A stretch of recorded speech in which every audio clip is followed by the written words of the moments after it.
అస్మద్గురుభ్యో నమః. శ్రీమాత్రే నమః. లక్ష్మీ వ్రతం జరుగుతోంది కదా ఇవాళ. అయితే కుంకుమ పూజ చేసుకోవడానికి మనకి మంత్రం, ఏ మంత్రంతో చేసుకోవాలో అది చెప్తాను. దానికంటే ముందు ఈరోజు పౌర్ణమి ఘడియలు కూడా వస్తున్నాయి. సాయంకాలం పౌర్ణమి ఘడియలు ఉంటాయి. రాత్రి పౌర్ణమి ఈ శుక్రవారం రోజే. రేపు మధ్యాహ్నం 11 గంటల దాకా పౌర్ణమి ఉన్నప్పటికీ కూడా శుక్రవారము పౌర్ణమి సాయంకాలము అసుర సంధ్య వేళ లేదా ప్రదోష వేళ అనుకోండి, ఈ వేళలో చేసే కుంకుమ పూజకి ఎక్కువ ప్రాధాన్యత ఉంటుంది, ఎక్కువ మహిమ ఉంటుంది.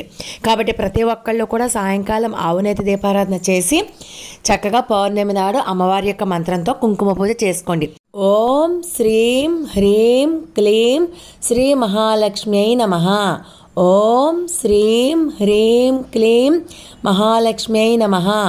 ఓం శ్రీం హ్రీం క్లీం మహాలక్ష్మ్యై నమః అంటూ 108 సార్లు పాటు పౌర్ణమి పూజ చేసుకోండి. మహాలక్ష్మీదేవికి అనుగ్రహం ధూపదీప నైవేద్యాలతో అమ్మవారిని ప్రార్థించండి.